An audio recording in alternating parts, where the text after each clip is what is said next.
Baik, selamat siang, shalom saudara-saudara yang disayang oleh Tuhan. Coba dong yang semangat mau dengar firman Tuhan, lambaikan tangannya sekali lagi. Haleluya, amin, puji Tuhan ya.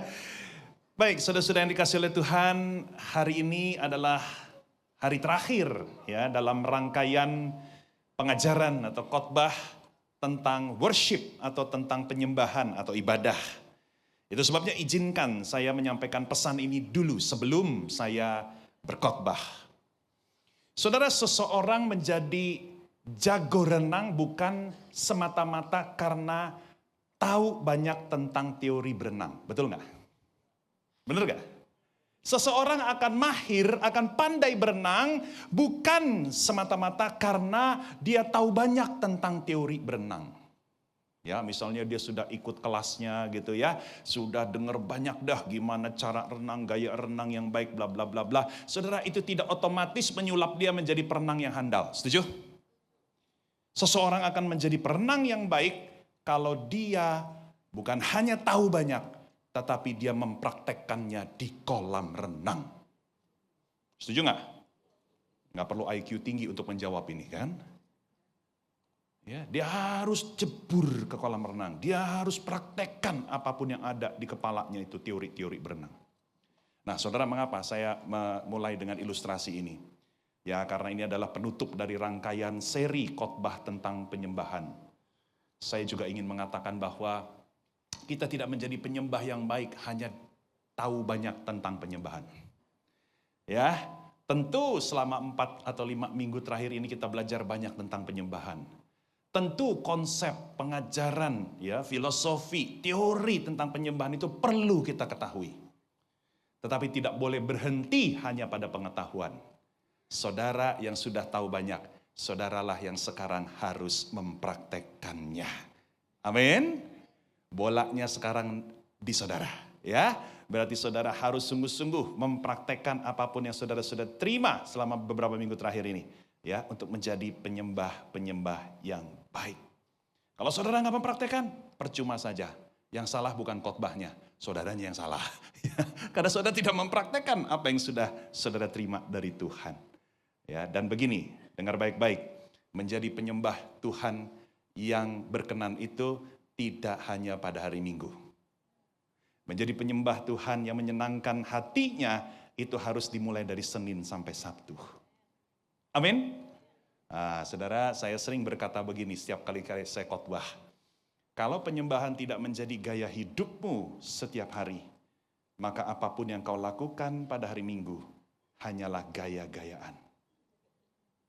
Saya ulangi ya. Saudara boleh catat, nggak ada di screen nih, nggak ada di screen ya. Ini jadi peringatan buat kita semua, termasuk buat saya ya.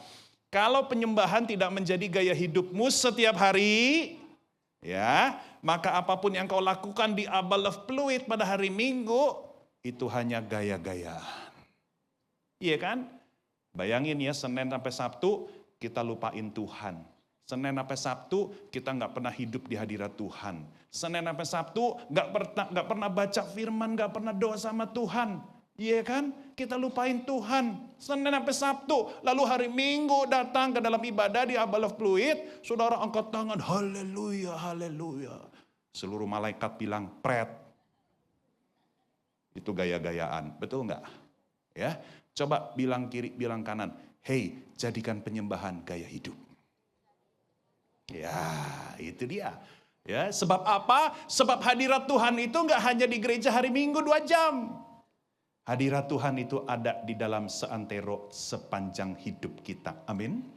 Iya dong. Kalau hadirat Tuhan selalu ada di dalam hidup kita, mari kita nikmati hadirat Tuhan. Mari kita menyembah Dia di dalam keseharian kita. Nah, saudara-saudara, di dalam khotbah terakhir ini, seri tentang penyembahan, ya, saya berterima kasih kepada Pastor Eli yang telah mengundang saya. Sebetulnya tadinya bukan saya, saudara. Ya, ini sedikit fun fact ya, fun fact di belakang ini semua. Tadinya bukan saya ya, karena beliau pernah mengundang saya sebenarnya nggak bisa karena saya ada pelayanan di Bali. Ya, tapi karena 1-2 hal ternyata saya sudah pulang ke Jakarta kemarin. Ya, lalu saya teringat, oh iya waktu itu Pastor Eli pernah nanya tanggal 28 September bisa nggak ya? Ya udah, saya beranikan diri WA beliau kembali ya. Bang Eli, saya ternyata kosong tanggal 28, tapi udah mendadak nih, ya kan? Saya bilang kalau nggak udah terisi nggak apa-apa Bang Eli. Gitu. Ternyata nggak apa-apa, Jim, ayo khotbah gitu. Wah jadi saya sangat bersyukur. Tapi saya bawa oleh-oleh dari Bali, saudara-saudara. Oleh-olehnya adalah radang tenggorokan. Jadi sebetulnya saya sekarang lagi radang tenggorokan ya. Jadi saudara boleh bantu doakan supaya khotbah pada hari ini tidak terhalang sama sekali oleh keadaan atau kondisi dari tubuh saya ya. Kuasa Tuhan dinyatakan, amin.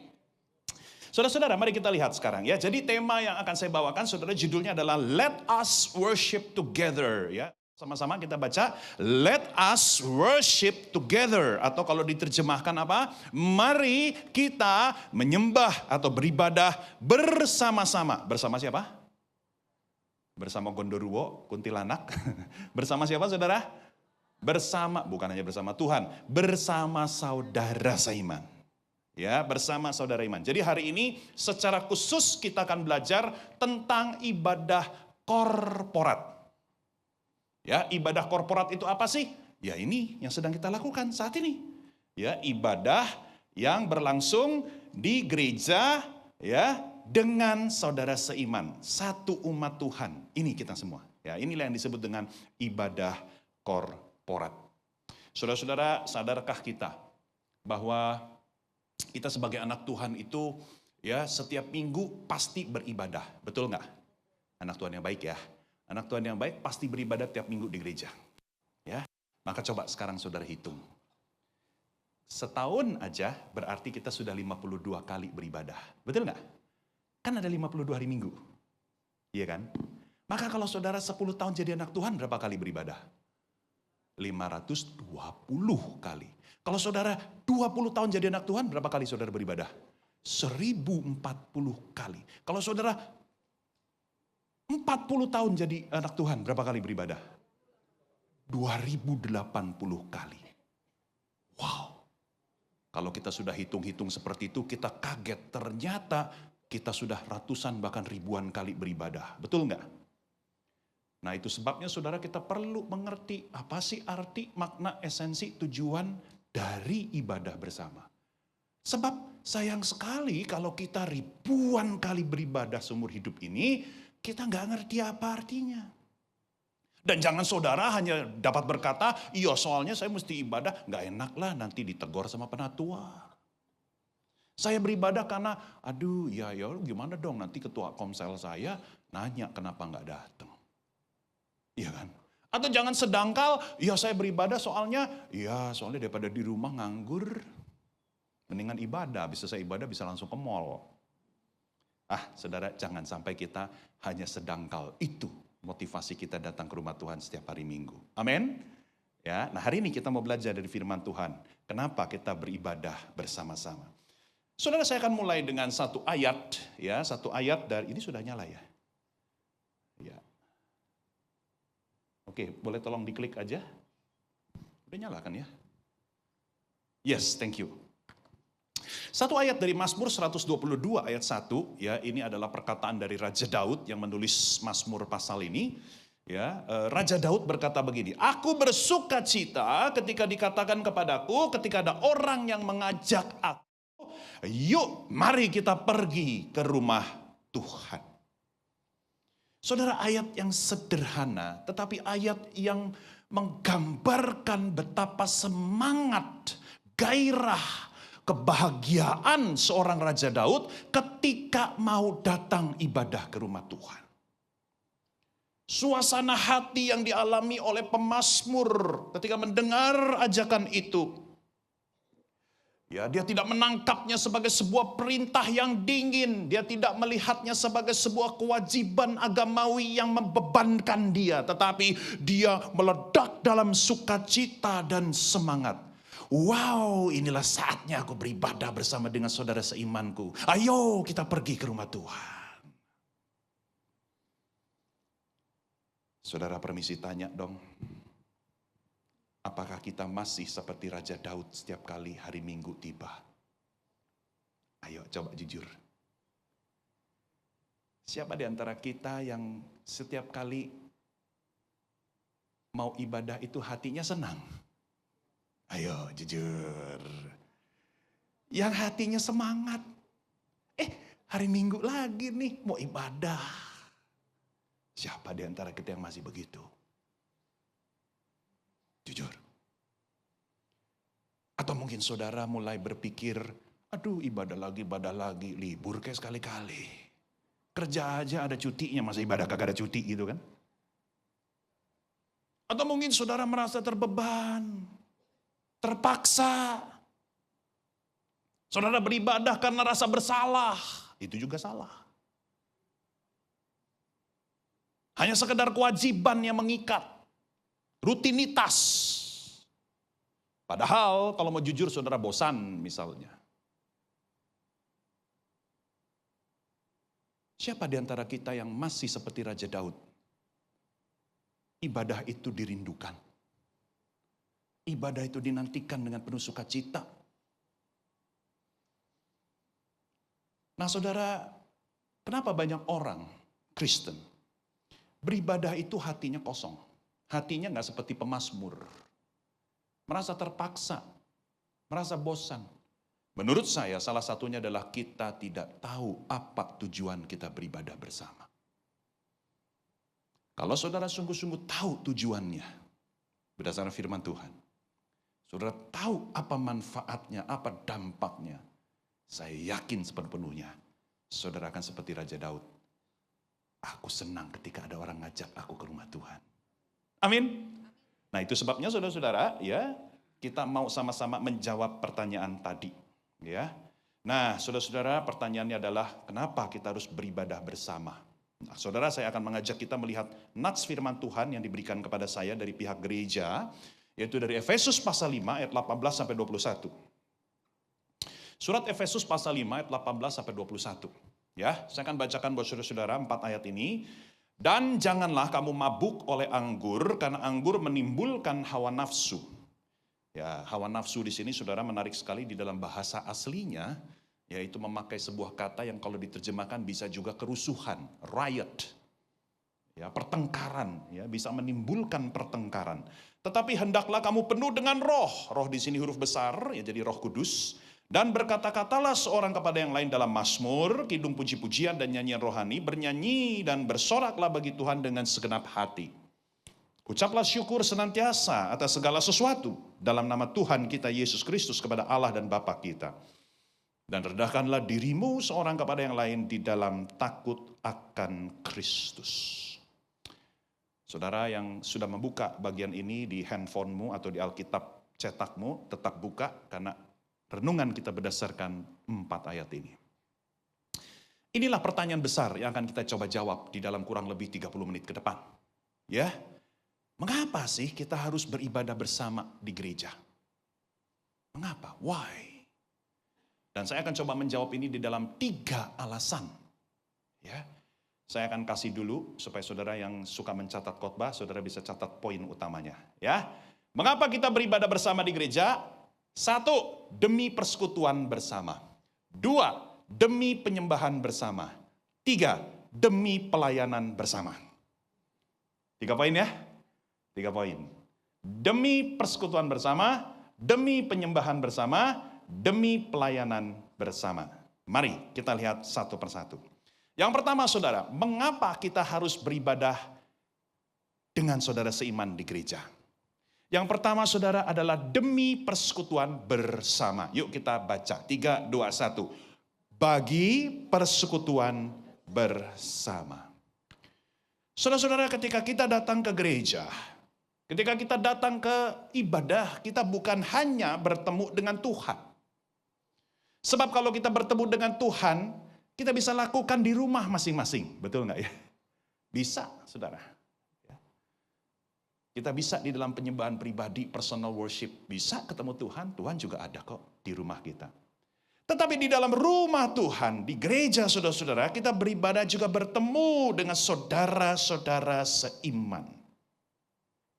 Nah, itulah yang dikatakan di dalam Efesus pasal 5 ayat 18 sampai 21 itu. Khususnya kita tengok ayat 18. Ya. Ayat 18 berkata begini. Dan janganlah kamu mabuk oleh anggur, karena anggur menimbulkan hawa nafsu, tetapi hendaklah kamu penuh dengan roh. Saudara-saudara, waktu saya membaca ayat ini, Spontan saya merasa, kesan pertama saya, ayat ini aneh. Tahu nggak anehnya kenapa? Gini, saya kasih saudara perbandingan. Kalau bunyinya begini nih, ya. Janganlah kamu mabuk oleh anggur, tetapi minumlah jus buah. Lebih masuk akal nggak? Iya dong. Betul nggak? Janganlah makan goreng-gorengan, tetapi makanlah sayur-sayuran. Masuk akal nggak? Jangan makan goreng-gorengan, tapi nontonlah ke bioskop. Masuk akal nggak? Enggak. Karena perbandingannya tidak setara. Ngerti maksud saya ya? Itu sebabnya ketika saya membaca pertama kali ayat ini, saya kesannya kok aneh. Apa sih maksudnya? Jangan mabuk oleh anggur, anggur maksudnya minuman keras, ya. Tapi penuhlah dengan roh. Kenapa Rasul Paulus mengkontraskan antara mabuk oleh anggur dengan penuh oleh roh? Nah, ketika saya menggali saudara, wow, saya baru menemukan kerennya atau indahnya apa yang dimaksudkan oleh Paulus. Gini, saudara-saudara, saya jelaskan ya. Tadi saya sudah katakan bahwa kata hawa nafsu di situ, ya, itu kalau dilihat dalam bahasa asli, bahasa Yunani, ya, bahasa Alkitab Perjanjian Baru, itu kata yang dipakai adalah asotia. Dan asotia, saudara, bisa diterjemahkan juga sebagai kerusuhan, keributan, pertengkaran, riot. Maka saudara sekarang mulai masuk akal. Saudara, kenapa Paulus bilang jangan mabuk oleh anggur? Karena orang mabuk itu seringkali resek, betul nggak ya? Saudara tahu nggak, orang mabuk itu ada dua jenis. Jenis pertama, ada yang mabuk dia malah tidur. Tepar. Oke. Cuman ada macam kedua ini yang nyebelin. Yang kalau dia mabok malah dia cerocos, banting-banting barang, ngajak ribut orang, betul nggak? Ya, coba lihat kiri, lihat kanan. Ini tampang mabok pertama apa mabok kedua kira-kira saudara-saudara? Ya. Orang mabok itu ada dua macam, ya. Tetapi yang nyebelin itu yang kedua itu. Ketika seseorang mabok, saudara-saudara, ya, dia akan menciptakan masalah. Ya, dia bisa ngajak orang lain berantem. Bisa terjadi pertengkaran, ya, bisa terjadi perpecahan, dan sebagainya, dan sebagainya. Tidak demikian dengan penuh oleh roh. Seringkali saudara kita hanya sebatas memahami penuh oleh roh itu misalnya kita berbahasa roh. Oh, tentu saja itu benar. Tetapi izinkan saya mengajak saudara memahami ayat ini dari konteks keseluruhan surat Efesus. Saudara, kalau kita membaca misalnya bagian lain dari Efesus pasal 4 ayat 3-6, apa sih karya Roh Kudus di dalam hidup kita sebagai orang percaya? Bukan sekedar kita jadi bisa berbahasa roh. Tetapi kalau kita bicara di dalam surat Efesus, saudara-saudara, misalnya di dalam pasal 4, ya, dan berusahalah memelihara kesatuan roh oleh ikatan damai sejahtera. Satu tubuh, coba hitung berapa kali kata satu itu ya. Satu tubuh dan satu roh, dan bagaimana kamu telah dipanggil kepada satu pengharapan yang terkandung dalam panggilanmu. Satu Tuhan, satu iman, satu baptisan, satu Allah dan Bapa dari semua, Allah yang di atas semua dan oleh semua dan di dalam semua. Saudara, kalau Roh Kudus bekerja, Roh Kudus akan mempersatukan kita. Itu dia. Buat apa kita berbahasa roh begitu fasih, tetapi kalau tubuh Kristus terpecah-pecah? Itulah yang menjadi kritik Rasul Paulus di dalam surat Korintus. Rasul Paulus geram melihat jemaat Korintus. Walaupun mereka punya karunia begitu banyak, bahkan mereka berbahasa roh, tetapi mereka terjadi perpecahan di dalam diri mereka. Ada kubu-kubu. Mereka saling merendahkan satu dengan yang lain. Maka Paulus berkata, hei gereja Tuhan, tidak boleh begini. Kalau Roh Kudus betul bekerja, maka gereja Abba Love Pluit seharusnya bersatu. Itulah kenapa Paulus kontraskan dengan orang mabuk oleh anggur. Mabuk oleh anggur bikin pertengkaran. penuh oleh roh, bikin kesatuan. Amin. Cakep ya, ternyata Paulus itu luar biasa, saudara-saudara. Ya, sekarang menjadi masuk akal, saudara-saudara. Nah, saudara, mari kita ingat bersama-sama bahwa kita sebagai gereja Tuhan, kita itu bukan kerumunan, tetapi kita itu adalah komunitas. Saudara tahu nggak bedanya kerumunan dan komunitas? Tahu nggak bedanya? Kalau kerumunan, bahasa Inggrisnya crowd. Kerumunan itu artinya sejumlah orang hadir di tempat dan waktu yang sama, tetapi tidak saling mengenal dan tidak saling peduli. Itu namanya kerumunan. Paham? Saya kemarin baru balik dari Bali. Saya naik pesawat. Ya, satu pesawat dengan 100 lebih orang yang lain. Oke, tujuannya sama nggak? Sama-sama mau pulang ke Halim. Pesawatnya sama nggak?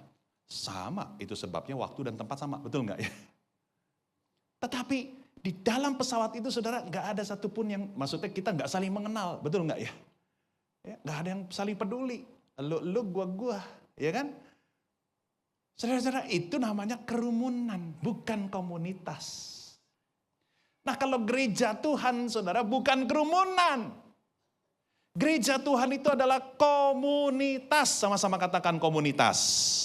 Apa bedanya komunitas? Komunitas bukan sekedar kita hadir dalam tempat yang sama, bukan sekedar hadir dalam waktu yang sama, bukan sekedar punya tujuan yang sama, yaitu memuji menyembah Tuhan, tetapi kita saling peduli, kita saling tahu, kita saling kenal, kita saling mengasihi.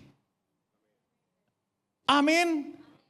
That is a community, not a crowd. Permisi tanya, saudara membangun crowd atau community di Abal of Pluit?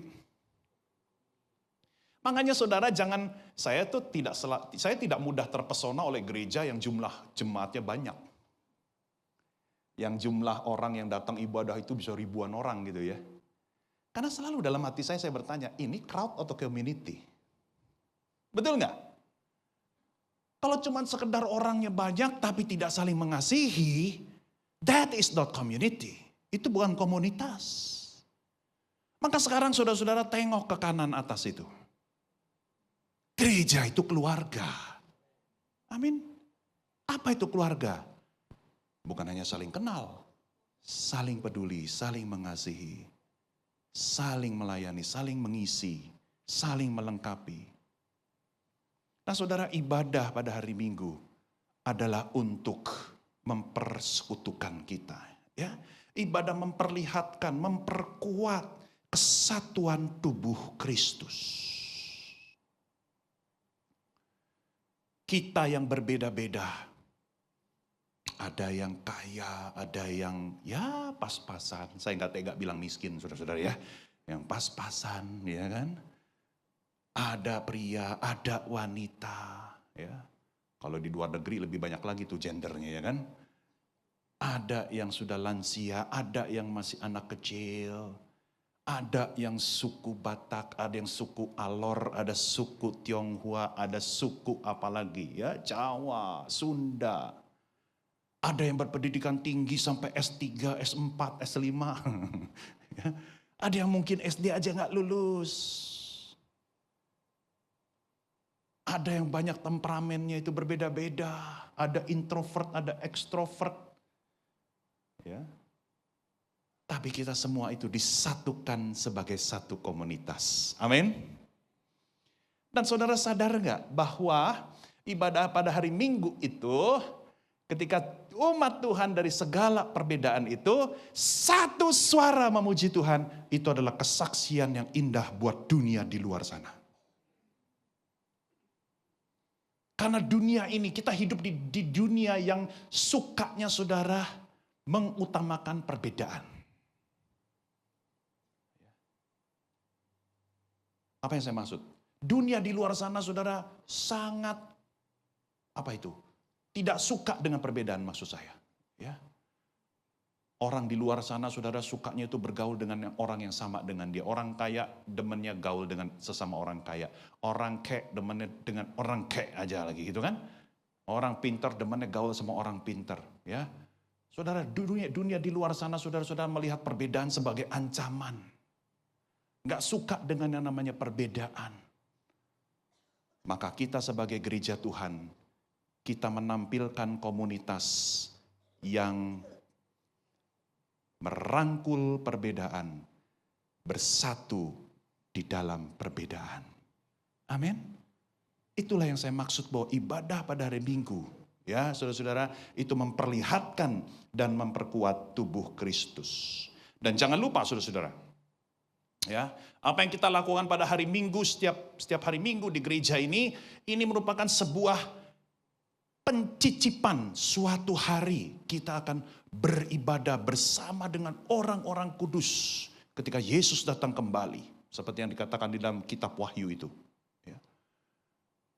Nanti kita akan bersekutu, menyembah dengan semua suku bangsa dari segala penjuru dunia, dari segala zaman. Nanti waktu langit dan bumi yang baru. Suatu hari kelak kita akan bernyanyi, di sebelah kiri kita ada Rasul Paulus. Di sebelah kanan kita ada Martin Luther. Di belakang kita yang nyanyinya keras banget ada pendeta itu Norm Manson, ya, yang mendirikan HKBP yang sudah meninggal dunia itu. Nah, saudara-saudara perhatikan. Ibadah itu adalah memperagakan persekutuan tubuh Kristus yang walaupun berbeda tetapi saling mengasihi satu dengan yang lain. Nah, saudara, kita lihat alasan kedua. Mengapa kita beribadah bersama-sama di gereja setiap hari Minggu? Apa? Coba yang tadi sudah catat poin-poinnya. Ya, sorry. Ya, oke. Yang kedua adalah bagi penyembahan bersama. Ya, bagi penyembahan bersama. Nah, saudara-saudara, ada seorang penulis buku bernama Jason Hilopoulos. Dia mengatakan begini, dalam kehidupan kita sebagai orang percaya, ada 3 jenis penyembahan yang harus kita jalani. Yang pertama adalah personal worship, penyembahan pribadi. Ya, jadi saudara lakukan ini secara pribadi. Ya, setiap hari saudara saat teduh di hadapan Tuhan, saudara punya devotional time, saudara mengambil waktu intim, akrab dengan Tuhan, baca firman, doa setiap hari. Ini namanya personal worship. Yang kedua adalah family worship. Ya, atau mungkin ada yang pakai istilah altar keluarga, mesbah keluarga, ya. Jadi pasangan misalnya suami dan istri, kalau punya anak berarti bersama dengan anak, mereka di rumah ya mungkin seminggu sekali atau 2 kali atau mungkin setiap hari ya sebelum berangkat kerja, sebelum aktivitas, ya sesederhana berdoa bersama. Ya, papa, mama berdoa tumpangkan tangan ke anak-anak, kemudian anak juga berdoa mendoakan orang tua mereka. Nah, itu yang namanya family worship atau penyembahan keluarga. Nah, jenis yang ketiga yang juga harus kita lakukan adalah yang disebut dengan corporate worship atau ibadah gereja. Nah, saudara-saudara, ibadah gereja itu merupakan sebuah bentuk, sebuah ekspresi kita menyembah bersama-sama di hadapan Tuhan. Saudara, itulah yang dikatakan di ayat 19 dan 20. Coba kita perhatikan, ya. Rasul Paulus berkata, katalah seorang kepada yang lain dalam mazmur, kidung puji-pujian dan nyanyian rohani, bernyanyi dan bersoraklah bagi Tuhan dengan segenap hati. Ucaplah syukur senantiasa atas segala sesuatu dalam nama Tuhan kita Yesus Kristus kepada Allah dan Bapa kita. Saudara-saudara, ketika kita datang ke rumah Tuhan, kita bukan sekedar temu kangen dengan saudara-saudara seiman. Tetapi berdasarkan 2 ayat ini, saudara-saudara, kita datang untuk bernyanyi, untuk bersorak, untuk bersyukur bersama-sama. Amin. Saudara-saudara sadar enggak bahwa di dalam Alkitab banyak sekali contoh dan perintah, ya, perintah untuk kita beribadah bersama umat Tuhan. Banyak sekali. Kurang lebih saudara-saudara ada 300 perintah untuk kita menyembah, beribadah bersama umat Tuhan. Ya, dari perjanjian lama sampai perjanjian baru ada, saudara. Dengan segala variasinya. Termasuk juga contoh ibadah bersama, banyak. Dari sejak zaman Musa dengan kemah tabernakelnya, ya, umat Tuhan beribadah bersama, hadirat Tuhan ada di tengah-tengah mereka. Sampai zaman Salomo dengan bait suci, umat Tuhan juga bersama-sama beribadah. Bahkan sampai nanti di kitab Wahyu tadi saya sudah singgung, ya, ketika Yesus datang kembali, langit dan bumi yang baru, umat Tuhan dari segala penjuru, dari segala masa akan beribadah di hadapan Tuhan. Nah, saudara-saudara yang dikasihi oleh Tuhan, itu sebabnya penyembahan bersama saudara seiman itu dikehendaki dan disukai oleh Allah. Saudara-saudara yang sudah punya anak dan sudah punya cucu bahkan, ya. Coba saudara bayangkan dua skenario ini. Saudara lebih senang yang mana? Ketika kita ulang tahun gitu ya, anak kita, cucu kita masing-masing telepon kita, ucapin selamat ulang tahun. Oke? Masing-masing nih, ya. Atau skenario kedua, anak dan cucu kita tiba-tiba bikin surprise, rame-rame datang ke rumah kita, sama-sama ucapin selamat ulang tahun. Mana yang lebih menyenangkan? Yang kedua, betul nggak? Walaupun judulnya sama-sama kita dikasih ucapan ulang tahun, tetapi kita lebih bahagia yang kedua. Setuju? Ketika anak-anak kita, cucu kita kompak, mereka bersama-sama ke rumah kita dan mengatakan, Popo, Kungkung, selamat ulang tahun. Papa, Mama, happy birthday. Kenapa yang kedua lebih membahagiakan? Ayo, kenapa? Karena bukan lagi sekedar ucapannya yang membahagiakan hati kita, tetapi kehadiran mereka yang satu, yang kompak itu yang membahagiakan kita. Amin. Amin. Sebagai orang tua, saudara-saudara, hadiah terbesar itu adalah ketika kita melihat anak-anak, cucu, cicit kita kompak, akur, tidak berantem, tidak musuhan. Setuju nggak yang jadi orang tua? Iya kan? Itu lebih berharga daripada apapun. Begitu juga dengan ibadah. Saudara, Tuhan senang nggak ketika kita memuji Dia, kita sendirian di rumah? Senang. Tetapi Tuhan lebih senang lagi kalau kita memuji Dia bersama-sama dengan saudara seiman. Ketika kita datang ke rumah Tuhan sebagai satu keluarga dan memuji Bapa kita di sorga. Itu menyenangkan hati Tuhan. Nah, saudara-saudara, kita masuk di dalam alasan yang ketiga. Ya. Alasan yang ketiga, mengapa kita beribadah bersama? Coba kita ulangi dulu yuk supaya nggak lupa. Yang pertama apa tadi? Bagi persekutuan bersama. Yang kedua, bagi penyembahan bersama. Yang terakhir, bagi pelayanan bersama. Saudara-saudara, salah satu keprihatinan saya, ya, ketika saya mengamati, mencermati fenomena ibadah di banyak gereja. Hati saya sering sedih. Karena saya melihat banyak sekali orang Kristen datang ke gereja, ya, dengan sikap seorang penonton konser.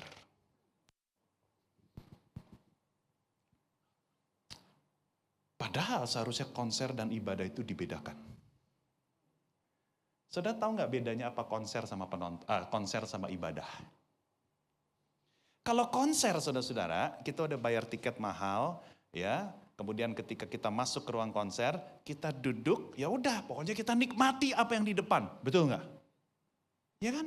Kita nggak kerjain apa-apa selain menikmati. Kita secara pasif kita menikmati suguhan yang ada di depan.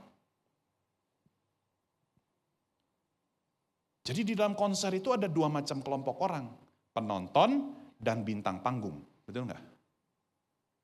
Tetapi di dalam ibadah, saudara, itu beda. Dalam ibadah saudara tidak boleh hanya jadi penonton. Gereja bukan klub. Di mana ada orang yang melayani, ada orang yang dilayani. Kalau saudara member, saudara sudah bayar iuran bulanan atau tahunan, wow, kalau gitu saya seharusnya dilayani. No, gereja bukan klub. Di mana saudara member-membernya. Dan saudara jangan berpikir, oh setiap minggu saya sudah kasih persembahan, nah itulah iuran saya. Berarti kalau saya datang ke gereja, gereja harus memuaskan saya. Gereja harus melayani saya. Salah. Saudara, di dalam gereja, kita semua terpanggil untuk saling melayani. Amin? Ya, gak boleh ada penonton. Kita semua saling melayani dengan cara masing-masing. Nah, saudara-saudara, itu yang dikatakan di dalam Efesus 5 ayat 18-21, khususnya ayat 19 dan 21. Saya mulai dari ayat 21 dulu. Dan rendahkanlah dirimu seorang kepada yang lain di dalam takut akan Kristus. Firman Tuhan mengatakan kita harus merendahkan diri di hadapan satu orang, di hadapan orang lain, di hadapan saudara seiman kita yang lainnya. Saudara, pertanyaan saya, ya, apa wujud konkret sikap dari merendahkan diri kepada orang lain? Jawabannya tegas, yaitu ketika kita melayani. Itu yang diteladankan oleh Tuhan Yesus. Setelah makan terakhir bersama para murid sebelum Tuhan Yesus berangkat ke Taman Getsemani. Ya, apa yang Tuhan Yesus lakukan? Tuhan Yesus mengambil sebaskom air. Tuhan Yesus mengambil lap yang kering. Kemudian yang Yesus lakukan apa? Berlutut di hadapan kaki para murid dan mulai mencuci kaki kotor setiap muridnya. Yesus merendahkan diri di hadapan para murid dengan wujud apa? Menjadi hamba. Menjadi pelayan. Saudara-saudara, kita harus melayani satu dengan yang lain. Dan kalau kita lihat di dalam ayat 19, berkata-katalah seorang kepada yang lain. Waktu saya membaca ini, saudara, jujur, ini tidak terlalu jelas. Apa yang dimaksud berkata-kata seorang terhadap yang lain? Tetapi saya terbantu dengan paralel dari Efesus. Kalau saudara mau tahu, Efesus dan Kolose itu paralel. Makanya banyak kesamaan antara dua surat itu. Ya, jadi saudara, Efesus pasal 5 ayat 18 dan 19 itu mirip banget dengan Kolose 3 ayat 16. Yang akan saya bacakan buat saudara.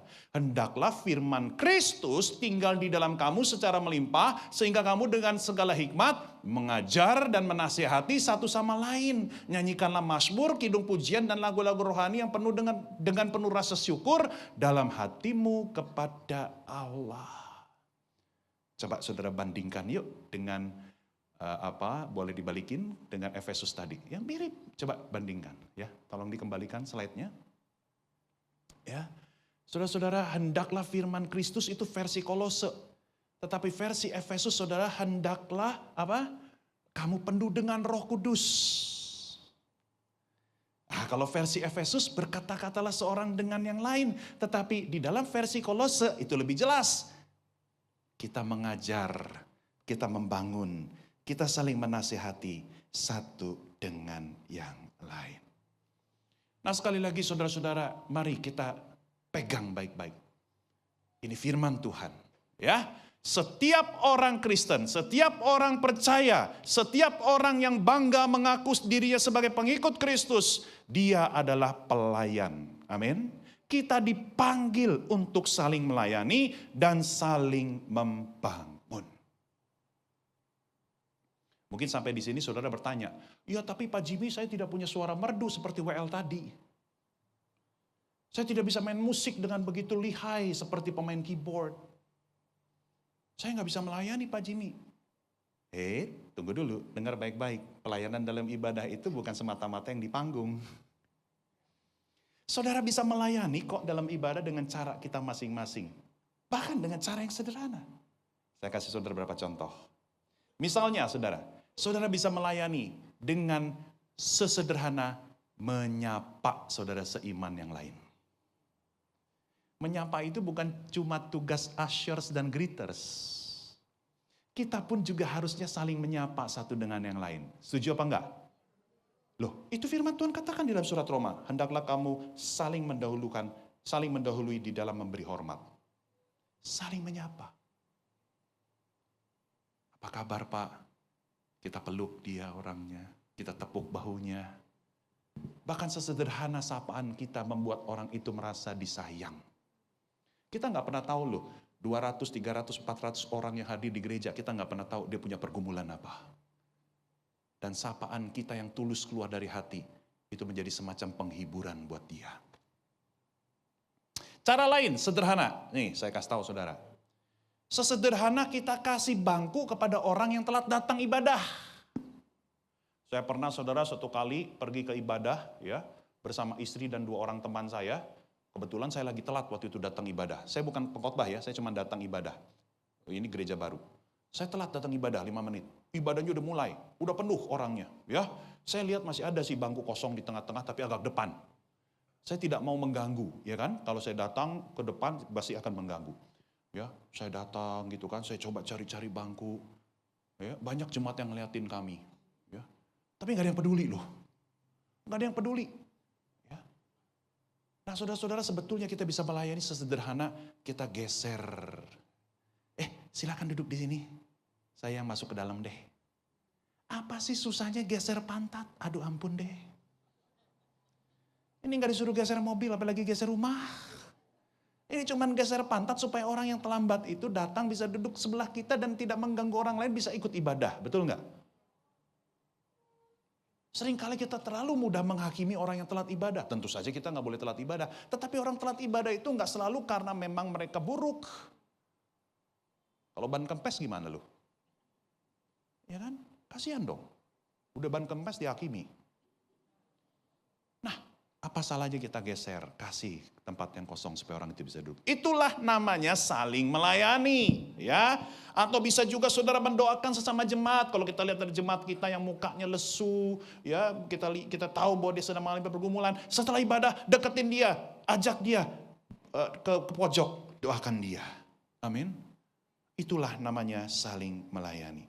Dan saudara-saudara, kita juga bisa saling melayani dengan menjadi inspirasi melalui keteladanan penyembahan kita. Saudara, saya pernah khotbah di sebuah gereja di Makassar. Saya duduk di depan. Lalu sebelum ibadah dimulai, saya coba nengok kiri dan kanan. Saya lihat di kanan saya di kejauhan, saudara, di pojok ada seorang oma-oma, usianya mungkin sudah 90-an tahun, ya. Badannya begitu kurus, ringkih sekali, ya, sudah keriput di mana-mana. Dia hanya bisa duduk di kursi roda, ya, tangannya bergetar terus, begini. Lalu waktu ibadah dimulai, saudara, saya melihat lagi kepada oma itu. Saya lihat, saudara, apa yang terjadi. Waktu nyanyi memuji Tuhan, oma itu berusaha memuji Tuhan, ya. Dan waktu tepuk tangan, dia tetap berusaha bertepuk tangan. Dia nyanyi. Waktu angkat tangan, dia coba angkat tangan, begini. Waktu saya lihat pemandangan itu, saudara, air mata saya menetes. Wow. Seorang yang begitu rapuh, begitu lemah tubuhnya, karena usia dan sebagainya. Tetapi di titik itu, di dalam penyembahan, dia tetap berusaha menyembah Tuhan, memuji dengan apa yang dia masih bisa berikan kepada Tuhan. Saya tertampar, saudara.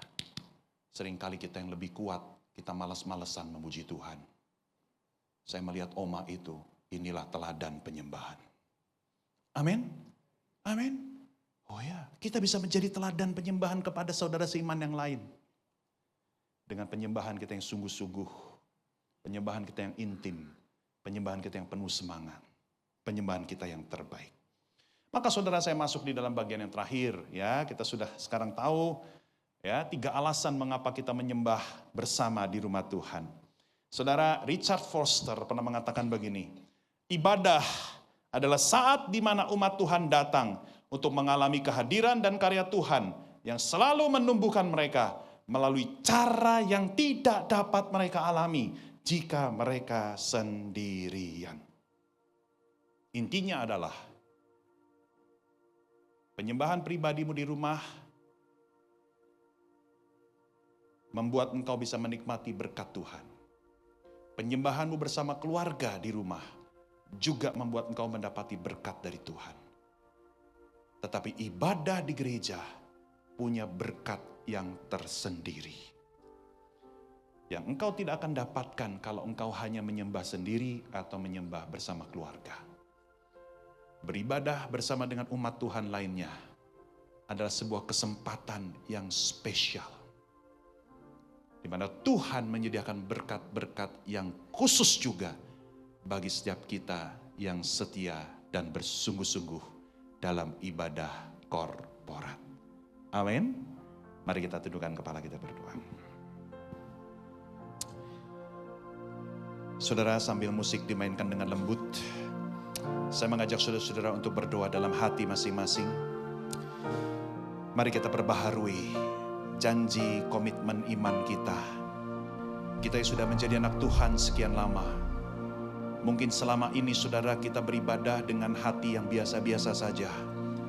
Kita menganggap ibadah di gereja sebatas kewajiban agamawi. Tetapi hari ini kita diingatkan bahwa ibadah di gereja adalah sesuatu yang spesial. Di mana kita bersekutu bersama, kita menyembah bersama. Dan kita boleh saling melayani satu dengan yang lain. Saudara, mari kita berdoa dalam hati kita masing-masing, merespons kepada firman Tuhan yang sudah dengar.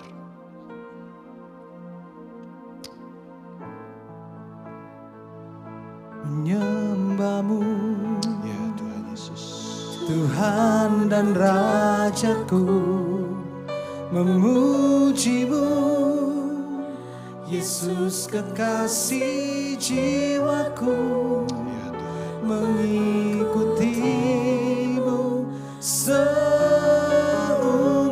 hidupku, di hadirat-Mu bahagiaku penuh.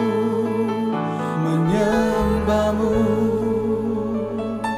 Tuhan dan Rajaku, memuji-Mu, Yesus kekasih jiwaku, mengikuti-Mu seumur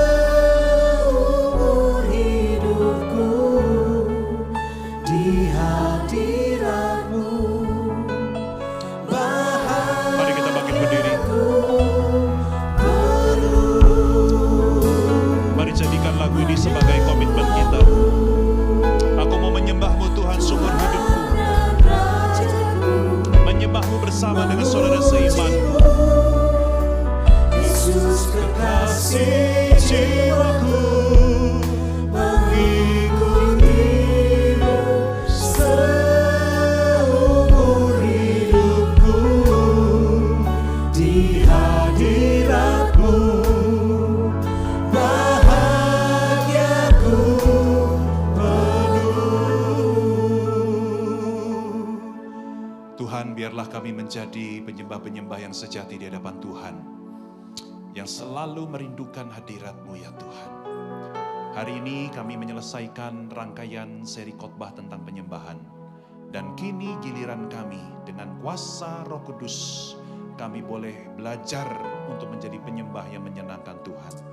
Tolong setiap kami Tuhan, supaya seumur hidup kami betul-betul mengalami hadirat Tuhan yang mengubahkan hidup kami. Terpujilah nama-Mu, inilah doa kami. Hanya di dalam nama Tuhan Yesus kami sudah berdoa. Sama-sama orang percaya katakan, amin. Kita